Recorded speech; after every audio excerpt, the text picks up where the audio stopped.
Vamos falar da origem de 5 palavrões, a começar em palavrões mais fraquinhos, que na cabeça de muitas pessoas já nem sequer são palavrões, e a terminar em 2 bastante mais fortes. Os palavrões são muito interessantes, são uma parte da língua que é mais difícil de estudar porque não aparecem com tanta frequência no registro escrito, porque o registro escrito durante grande parte da história foi muito centrado nos registros mais formais, mas mesmo assim aparecem, por exemplo, em inscrições na parede, aparecem no teatro, aparecem na poesia satírica, por isso nós conseguimos estudar a história dos palavrões, só que é um pouco mais difícil do que no caso de outras palavras. Bem, vamos começar pela palavra porra, que já posso dizer à vontade porque não é propriamente um palavrão muito forte ou nem sequer um palavrão em muitas zonas do país.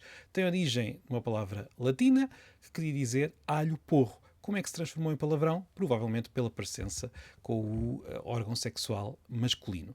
Devo dizer, antes de avançar para a segunda palavra, que grande parte dos palavrões, ou praticamente todos, têm origem ou em expressões relacionadas com o corpo humano, ou com o sexo, ou com a religião, cá em Portugal, em português, aliás, nem por isso, mas é uma fonte comum de palavrões noutras línguas, ou então com insultos a pessoas. Vamos agora passar para um palavrão que ainda pode ser visto como um palavrão perigoso em certas áreas, mas é já muito suave, se quisermos.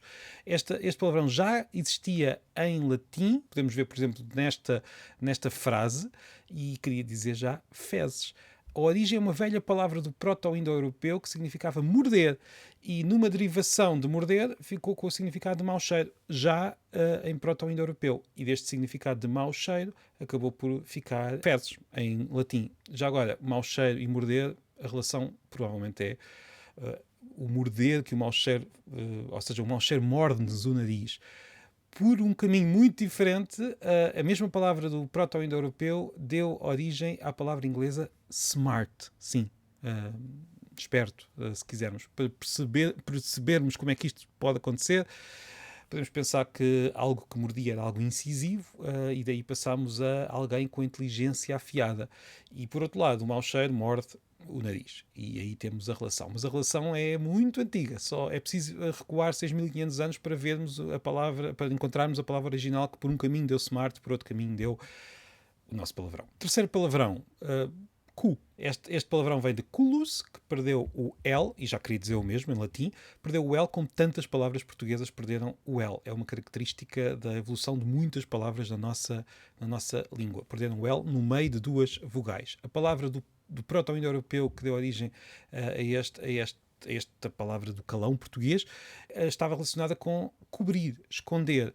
Como é que isto aconteceu?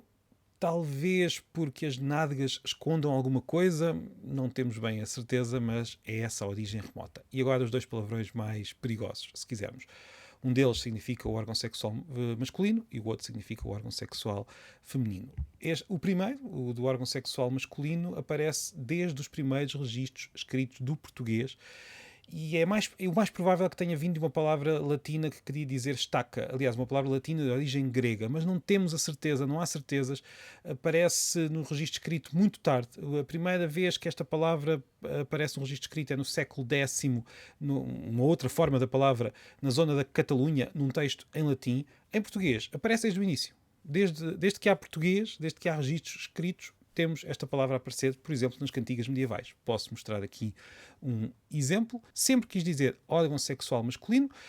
Aquela relação mítica com o cesto da Gávea é algo que só começou a circular no século XX. É um mito. Claro, os marinheiros provavelmente olhavam para o mastro e usavam o nome do órgão sexual masculino para designar o mastro, mas não é essa a origem do palavrão. E é um palavrão que nos acompanha desde o início da língua. Por fim, temos esta frase em latim, onde aparece a palavra cunus, que queria dizer órgão sexual feminino, que no castelhano ficou com enha e ficou no masculino, e que no português ficou com n e ficou no feminino. Em latim também chegou a ser usado como metonímia para mulher, e podia ser mais ou menos forte dependendo do contexto. Em português é um palavrão bastante forte. Todos estes palavrões têm um significado denotativo, se quisermos, órgão sexual masculino, fezes, o que for, mas também são usados todos como interjeições, como forma de aliviar a dor, por exemplo, quando damos um pontapé, ou como forma de insultar outras pessoas, usando os palavrões de forma um pouco mais criativa. Os palavrões são das palavras mais flexíveis da língua